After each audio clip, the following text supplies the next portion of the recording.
Bismillah, salatu wassalam ala Sayyidina Muhammad wa ala alihi wa sahbihi ajma'in.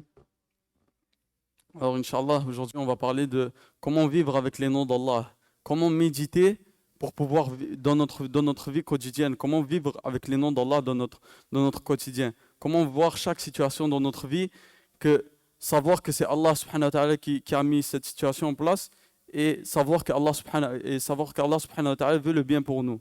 Comment vivre entre la crainte et l'espoir en tant que musulman et savoir que Allah subhanahu wa ta'ala nous a choisis en tant que musulmans, il nous a honorés.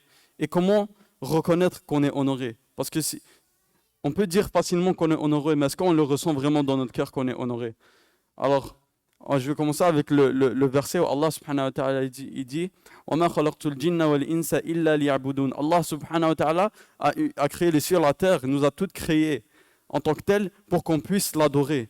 Et Abdullah ibn Abbas, qui est un grand savant, il a dit aussi pour qu'on puisse connaître Allah subhanahu wa ta'ala. Imaginez la seule raison pour laquelle on est sur terre, c'est pour connaître Allah subhanahu wa ta'ala. Et le nombre de signes qu'Allah subhanahu wa ta'ala nous a mis à travers une journée, il y a combien de signes? Il y a l'alternance entre le jour et la nuit, il y a les oiseaux qui sont dans le ciel, et Allah il dit c'est moi qui tiens ces oiseaux. Combien de choses on voit dans notre vie, combien de miracles il y a qu'on peut méditer sur ces miracles-là et vivre avec les noms d'Allah subhanahu wa ta'ala. Alors, combien il y a des miracles? Et pourquoi il faut connaître les noms d'Allah un des buts de connaître les noms d'Allah subhanahu wa ta'ala, le prophète sallallahu alayhi wa sallam a dit, celui qui apprend les 99 noms d'Allah et qui les applique dans sa vie, il rentre au paradis. Alors c'est ça la récompense d'apprendre les noms. Comment on va rentrer au paradis? Est-ce que c'est parce que si je les connais par cœur? Non. Si je sais que Allah, il est Al-Halim, Allah, il est tolérant. Imaginez, Allah subhanahu wa ta'ala nous punirait à chaque fois qu'on pêche. Moi, je serais mort, honnêtement, il y a déjà la première journée où je suis pubère, je serais mort. Combien de fois on pêche, mais Allah subhanahu wa ta'ala passe par-dessus nos péchés et nous pardonne. Alors, si on sait que Allah c'est Al-Halim, moi je vais être tolérant avec les gens. À chaque fois que les gens vont faire quelque chose, bien sûr il y a des limites, mais je vais être tolérant avec les gens pour espérer qu'Allah subhanahu wa ta'ala est tolérant avec moi. Allah il dit dans Surat Nur,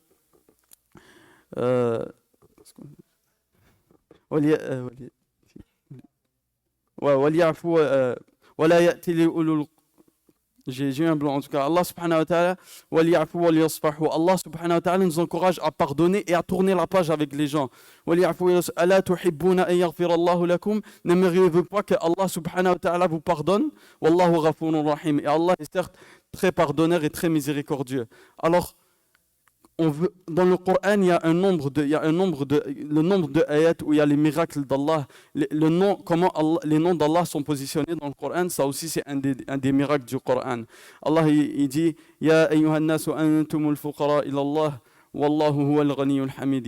Allah il dit aux gens, toute l'humanité, tout le monde est pauvre face à Allah. Même lui, le plus riche au monde, qui a le plus d'argent au monde, wallah il est pauvre face à Allah. Lui qui a tout ce qu'il peut imaginer sur terre, tout ce que tu peux t'imaginer, Jeff Bezos, Bill Gates, tous les gens qui ont, tout le monde, tout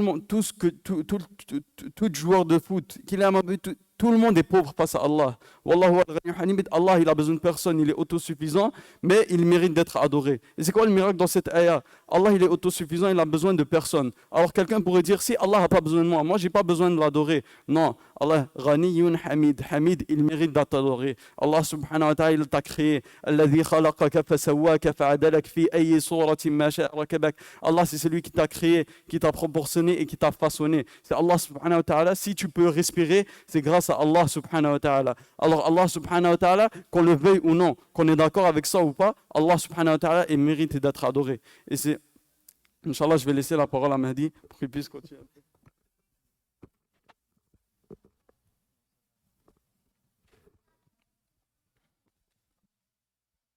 Bismillahirrahmanirrahim. Qu'Allah récompense notre frère Amin. Donc le but principal de cette halaqa, c'est pas juste qu'on dise des paroles et qu'on ait des connaissances et qu'on se partage des connaissances, mais qu'on ait cet amour et cette connaissance d'Allah subhanahu wa ta'ala qui grandisse et que notre amour pour Allah grandisse. C'est le but ultime de notre vie. Comme il a dit le frère Amin au début de la khutbah, dans le verset وَمَا خَلَقَتُ الْجِنَّ وَالْإِنسَ إِلَّا لِيَعْبُدُونَ. où Allah dit, je n'ai créé les hommes je n'ai créé les djinns et les hommes que pour qu'ils m'adorent. Le sens de liya'budoun, Ibn Mas'ud radiallahu anhu, il a dit liya'rifoun, pour qu'ils me connaissent. Et donc notre but, avant toute chose, avant toutes nos études, avant tout notre travail, c'est de connaître Allah et d'agir avec cette connaissance. Pas simplement avoir les informations, mais notre vie elle est à l'opposé. Mais vraiment, dans chaque instant de ma vie, je sais qu'Allah est avec moi. Par exemple, une chose qu'on peut faire chacun de notre côté et qu'on peut s'entraider à faire entre nous, c'est chaque jour, je me dis, je vais étudier un nom d'Allah. Je vais prendre un nom d'Allah, je vais l'apprendre. Par exemple, un exemple général, le nom As-Sami', le nom d'Allah, l'audient, celui qui entend tout. Je prends le nom As-Sami', je lis les explications des versets où il y a le nom As-Sami' dans le Coran, le contexte de ces versets, et j'essaye de me rappeler qu'Allah c'est As-Sami', qu'il entend les mauvaises paroles que je dis, comme il entend les bonnes. Et il y a quelque chose de très important dans le fait de vivre avec les noms et attributs d'Allah, et c'est une problématique qu'on a des fois, c'est de penser que Allah il voit que mes péchés, Allah il voit quand j'ai fait tel ou tel péché, Allah a entendu telle ou telle mauvaise parole, mais Allah aussi il a entendu ta récitation du Coran. Il a vu les 2 rak'ah que tu as fait et que personne n'a vu durant la nuit, ou les 2 rak'ah que tu as fait durant le jour et personne ne connaît. On est convaincu qu'Allah les a vus. La personne, elle peut être prise auprès des gens pour une personne mauvaise. Les gens ils le voient faire une mauvaise action. Des fois, quelqu'un avec une mauvaise action, il va penser que tu es une personne mauvaise. Mais ça se trouve auprès d'Allah, tu es compté comme un bienfaisant. Ça t'apporte pas que la personne elle pense que tu es mauvaise. Si auprès d'Allah, tu es agréé. Et c'est ça notre ultime but et notre ultime mission en fait sur cette terre. Pour moi, le premier et pour nous tous, c'est de connaître plus Allah, que notre amour pour Allah augmente et notre crainte pour Allah augmente et de mieux l'adorer de cette manière. Allah il dit dans le Coran, en parlant du prophète Zakaria et de tous les prophètes alayhimus salam, wa Zakaria idh nada rabbahu rabbi la tadharni farda wa anta khayrul warithin. Et rappelle Zakaria lorsqu'il invoqua son Seigneur, ô Seigneur, ne me laisse pas seul alors que tu es le meilleur des héritiers. Allah il dit directement fastajabna lahu wa wahabna lahu Yahya. Dites-vous, Zakaria il était stérile et sa femme elle était âgée. Et Allah il dit nous l'avons exaucé sa dua et nous lui avons attribué, nous lui avons donné de notre part Yahya. Wa wahabna lahu Yahya wa aslahna lahu zawjah. Et nous avons rendu sa femme vertueuse, fertile. Et donc wa aslahna lahu zawjah innahum kanu yusari'una fil khayrat wa yad'unana raghaban wa rahaban wa kanu lana khashi'in. Et ça c'est le point le plus important. Ils accouraient, ils étaient rapides pour faire les bonnes actions et ils invoquaient Allah raghaban wa rahaba. Ça veut dire ils invoquaient Allah avec de l'espoir, ils espéraient, ils demandaient à Allah, ils espéraient ce qu'il y avait auprès d'Allah, mais aussi ils avaient peur de ce qu'il y a auprès d'Allah. Et c'est cet entre-deux dans lequel on doit être. C'est comme un oiseau. Il a une aile qui est l'espoir et une aile qui est la crainte, et son corps entier, son but, ce qu'il ressent, c'est l'amour d'Allah. Au même titre d'exemple, on a peur d'Allah, on sait qu'Allah il a un dur châtiment, on sait qu'Allah il saisit pour le péché, et on sait qu'Allah il aime ses serviteurs, et Allah il veut pas pour nous le mal. Donc, pour moi en premier, et c'est le plus important de tout ce qu'on fait dans notre vie, c'est de se rapprocher d'Allah dans ce qu'on fait. Si on met cette intention, on va aller très loin, que ce soit dans les affaires mondaines ou dans les affaires les plus importantes de l'akhira. Et même nos affaires mondaines, elles vont avoir quelque chose d'utile. Par exemple, si je mets l'intention, elle n'est pas juste, j'ai pas juste une intention que je peux mettre par exemple pour mon école. On va prendre l'exemple de l'école parce que c'est la plupart d'entre vous êtes à l'école. Une personne, elle est dans son programme comme ça. Tout le monde est il y a des centaines de personnes dans le même programme. Mais si cette personne elle a son intention, que ce soit pour Allah, de se rapprocher d'Allah, de devenir une personne forte, indépendante des gens qui ne demandent pas aux autres, ça va être une adoration qui espère que ça va être il va pouvoir nourrir une famille, avoir une femme, des enfants, Inch'Allah, qui va éduquer avec un argent halal. Il y a plein d'intentions qu'on peut mettre. Et le but ultime, pourquoi on fait toutes ces choses dans notre vie, c'est pour mieux adorer Allah.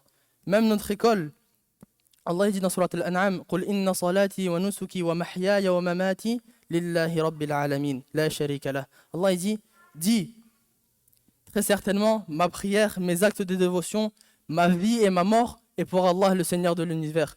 Nul associé avec lui. C'est ça notre but ultime. Et alhamdoulilah, on peut être très très épanoui. On peut être très très épanoui. Et c'est le vrai épanouissement. Parce que les plaisirs dans dans les choses qui sont inutiles, ça part. On ne ressent pas un bien-être intérieur. Alors que si on a cette vie-là comme structurée, on s'efforce, on va goûter à quelque chose de délicieux. Qu'Allah nous le permette. Je vais redonner la parole à Amin, Inch'Allah, pour qu'il continue. Jazakumullahu kulla khair. On va pas trop tarder avec vous, mais on vous demande votre attention, Inch'Allah, pour pas trop donner d'informations. Et Inch'Allah, on va poser des questions à la fin, pour voir si les gens ont suivi. Et on va aussi... Il y aura quelque chose d'autre par la suite. Alors, je vais continuer en fait, pour connaître aussi les noms d'Allah, il faut comprendre que Allah subhanahu wa ta'ala, il se comporte pas avec nous comme nous, on se comporte avec les gens. Si je donne un exemple, si moi, je vais dehors et je vois la voiture de Mehdi, et je crève les pneus de la voiture de Mehdi, je le mets en difficulté, est-ce que je dirais à Mehdi, je t'aime, c'est pour ça que j'ai fait ça? Il va me dire, c'est des conneries. Mais Allah subhanahu wa ta'ala, quand il met son serviteur en difficulté, c'est pour l'éprouver. Et un hadith rapporté par Abu Huraira que le prophète sallallahu alayhi wa sallam dit, Allah subhanahu wa ta'ala, il éprouve celui qu'il aime. Alors le fait de savoir ça, ça nous enlève tous les doutes qui nous passent par la tête. Ah, pourquoi Allah a fait ci? Pourquoi Allah a fait ça?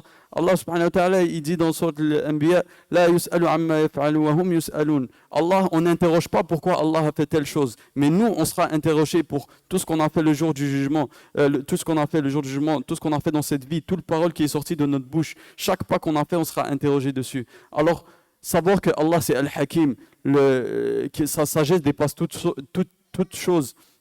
Savoir que c'est Al-Latif, qu'il est doux, il est bienveillant envers nous. Tout ça, ça nous enlève tous ces doutes-là de pourquoi Allah a fait ci, pourquoi Allah a fait ça. Je peux vous demander, les jeunes, écartez-vous du mur. Tout le monde s'écarte du mur, asseyez-vous ici. Barakallahu fikum. Alors ça nous enlève tous les doutes. Savoir qu'Allah subhanahu wa ta'ala est le bienveillant et qu'Allah subhanahu wa ta'ala ne se comporte pas avec nous comme nous on se comporte avec les gens. Par exemple, si on donne l'exemple de Yusuf alayhi salam. Yusuf alayhi salam, ses frères l'ont jeté dans le puits. Il s'est fait tester quand il était dans le royaume, quand il s'est fait acheter en tant qu'esclave. Imaginez-vous, c'est un prophète, il a été acheté en tant qu'esclave. Il s'est fait tester par la femme du roi. Toutes ces épreuves-là, et il a été séparé de son père, il a été en prison. À la fin, dans Surat Yusuf, quand il fait un dua à Allah, il dit Inna Rabbi latifun lima yasha. Allah est bienveillant envers qui il veut ou envers ce qu'il fait. Alors, comment Sayyidina Youssef, après avoir passé toutes ces épreuves, il voit que Allah il est bienveillant envers lui? Est-ce que vous pensez que Sayyidina Youssef, quand il était en prison, il imaginait qu'il allait être un ministre? Est-ce que vous pensez qu'il imaginait ça? Pourtant, Allah lui a fait passer par ce chemin-là pour qu'il devienne ministre. Ou sinon, Sayyidina Ayyub, wa Ayyub idh nada rabbahu anni massani ad-dur wa anta arhamur rahimin. Sayyidina Ayyub, il avait une maladie chronique pendant des années et des années et des années. Il ne s'est jamais plaint à Allah une fois.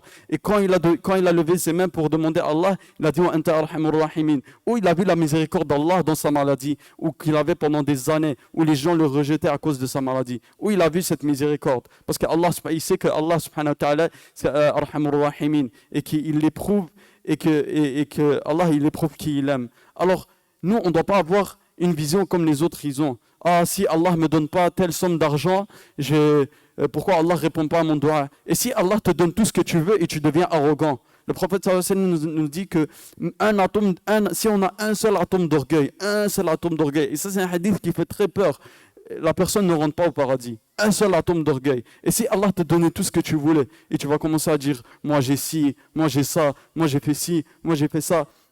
Il faut se mettre humble devant Allah. Et Allah subhanahu wa ta'ala nous met dans des situations pour qu'on soit humble devant lui. Et c'est comme ça qu'Allah subhanahu wa ta'ala nous traite. Alhamdulillah. Et aussi, pour pouvoir connaître les noms d'Allah, sachant que Allah subhanahu wa ta'ala nous a choisis, il faut beaucoup d'efforts. Allah subhanahu wa ta'ala il dit وَالَّذِينَ جَهَدُوا فِينَا لَنَهْدِيَنَّهُمْ سُبُلَنَا. Et ceux qui luttent dans notre voie, nous les guiderons certainement. Alors, il faut lutter dans quel sens? Pour connaître pour se rapprocher d'Allah, comment? Je passe pas toute ma journée avec des gens. J'essaie de m'isoler un peu dans la journée, 1 heure. Essaye de faire du zikr, essaye de méditer dans le Coran, pas juste réciter le Coran comme ça, que ça tourne comme une boucle. Parce qu'il y a des gens, ils passent toute la journée, ils la passent avec des gens. Toute leur vie, ils sont H24 au téléphone ou en train de parler avec quelqu'un. Ils n'ont même pas un moment pour méditer. Ils ont rien. Leur cœur, il est vide. Et du moment qu'ils sont tout seuls, ils doivent courir, aller appeler une autre personne ou aller parler avec une autre personne. Essayez de prendre du temps. On doit essayer de prendre du temps pour nous-mêmes. Essayez de méditer sur la création d'Allah. Et il y a un exemple dans Surat al-Baqarah, c'est une personne qui est passée à côté d'une cité dévastée. Et il a juste commencé à se poser des questions. أو كالذي مر على قرية وهي خاوية على عروشها قال أن يحيي هذه الله بعد موتها. Il se demandait comment Allah subhanahu wa ta'ala va faire revivre cette terre. Comment Allah subhanahu wa ta'ala va faire revivre ça. قال أن يحيي هذه الله بعد موتها فأماته الله 100 عام ثم بعثه. Allah l'a fait mourir 100 ans. 100 ans Allah l'a fait mourir, ensuite il l'a fait revivre. 100 عام ثم بعد قال كم لبثت قال لبثت يوما أو بعض يوم قال بل لبثت 100 عام. Ensuite on lui demande combien Allah lui demande combien tu as vécu. Il a dit combien tu as dormi. Il a dit j'ai dormi un jour. Allah lui a dit non, tu as dormi 100 jours. Tu as dormi 100 jours sans même te rendre compte. 100 ans, désolé. Il a dit il a dormi 100 ans. Il avait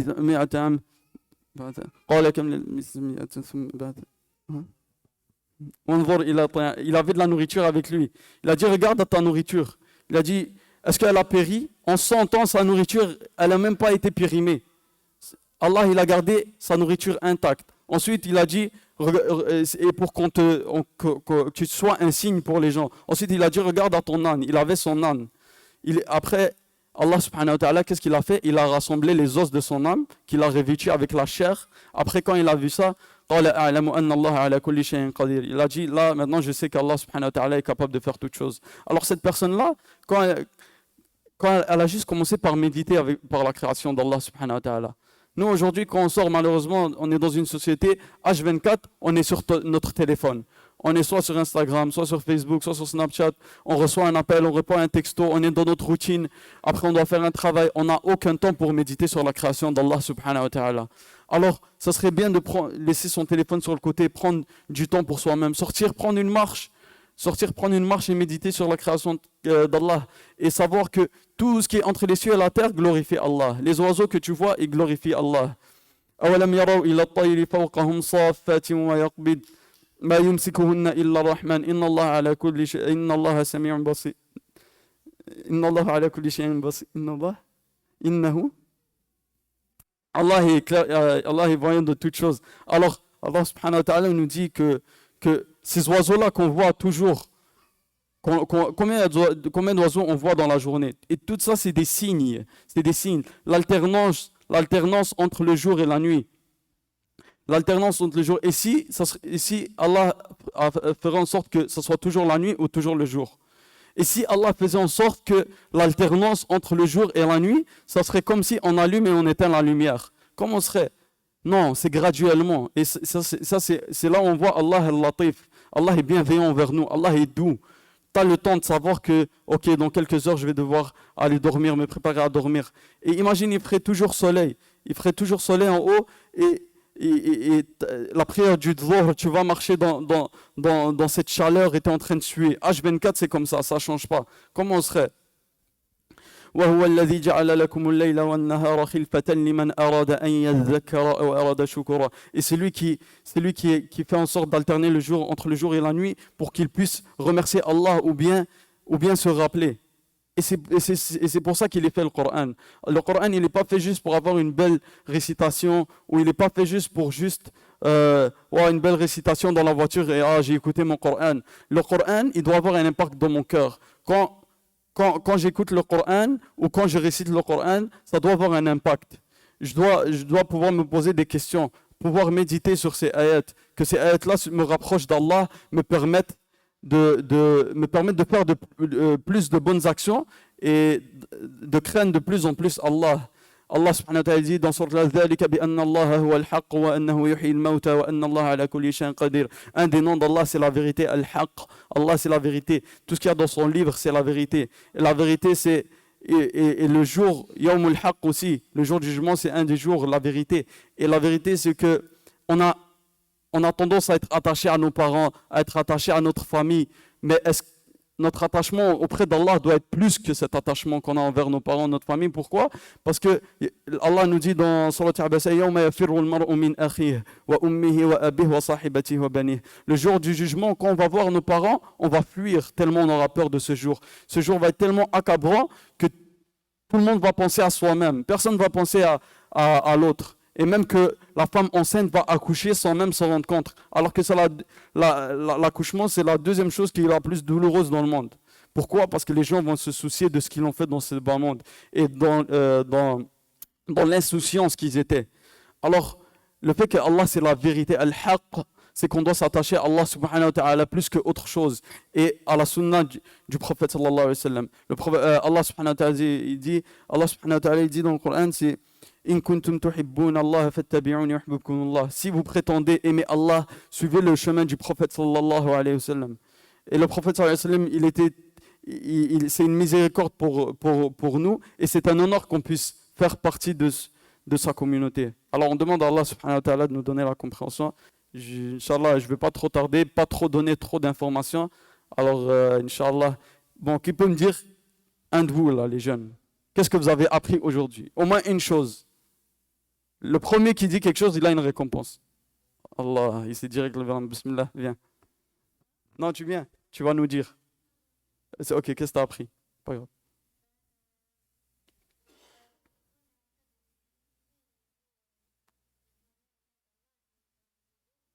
Nommer un nom d'Allah?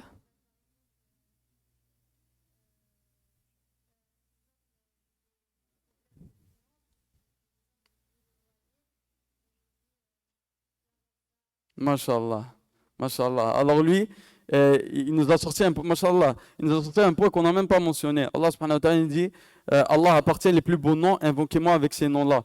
Et il a dit, le jeune, il a dit, quand je suis dans une difficulté, par exemple, ça dépend de la difficulté. Mais si j'ai pas d'argent pour payer mon loyer, j'invoque par le nom d'Allah Ar-Razzaq. Alors ça, Mashallah, ça c'est un très bon point qu'on n'a même pas mentionné, Mashallah. Ça c'est pour voir que, Mashallah, les jeunes ici, ils ont un gros potentiel.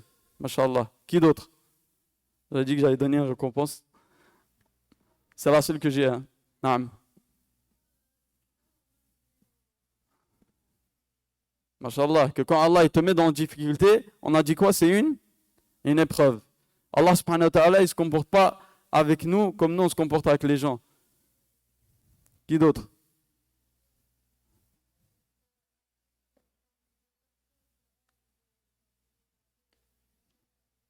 Masha'Allah, de méditer sur la création d'Allah subhanahu wa ta'ala. Pendant une autre?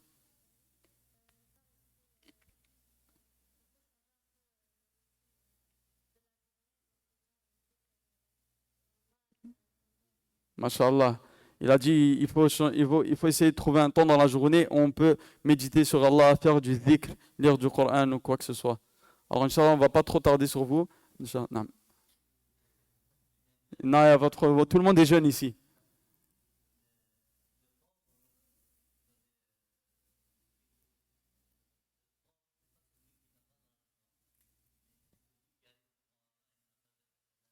C'est vrai.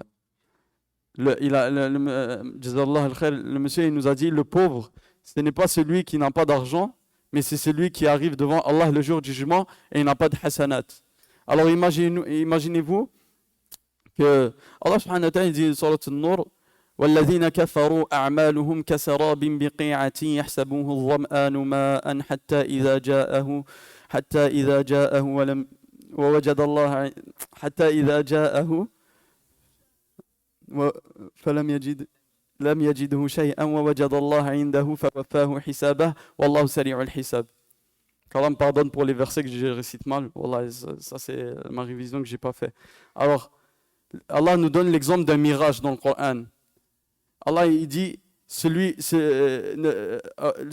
qui a mécru en Allah. Alors ceux qui ont beaucoup d'argent dans cette vie et qui pensent que leur projet est éternel, ils pensent il y a même des gens qui ils entreprennent des projets pour pouvoir être éternels. Tous ces gens-là entreprennent, ils ont de l'argent, ils ont tout ce qu'ils veulent, ils vont arriver c'est comme quelqu'un qui est dans le désert et il voit une oasis. Ensuite, il arrive en oasis, à l'oasis, il se rend compte que c'était seulement un mirage. Allah nous donne cette métaphore dans le Coran. Après, Allah il dit quoi? Allah va régler son compte rapidement. Wallahu sari'ul hisab. Alors, ceux qui entreprennent dans cette vie vont arriver au jour du jugement, tout va être détruit, ils vont se rendre compte qu'ils n'ont rien. Alors qu'eux, ils pensaient que dans cette vie, le but c'était d'avoir de l'argent, avoir ci, avoir ça, avoir ça, avoir ça, avoir ça. Mais ils vont arriver au jour du jugement, ils n'auront rien, et Allah va s'occuper de leur cas. Il va régler leur compte, comme on dit. Wallahu sari'ul hisab. Alors, comme le monsieur nous a dit, c'est pas parce qu'on est pauvre, on n'a pas beaucoup, qu'on est pauvre. Au contraire, c'est lui qui ne connaît pas Allah, c'est lui le réel pauvre. Parce qu'il n'a pas compris quel est son but sur terre. Qu'on est seulement sur terre pour un test. Mais après, ça ne veut pas dire qu'il faut rester pauvre. Hein. Non, le jeune musulman, machallah, il doit entreprendre, mais l'argent ne doit pas être dans son cœur, il doit être entre ses mains. Ça, il va donner sadaqa, il va toujours avoir en tête qu'il va retourner à Allah. Alors, Jazallah khair, et aussi, c'est Jazallah khair pour le monsieur. J'ai oublié l'autre point que je voulais dire. Mais quelqu'un d'autre? Mahdi, t'as rien pris?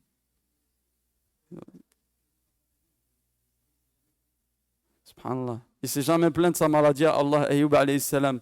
Et quand il a invoqué Allah, il a dit Anta arhamur rahimin.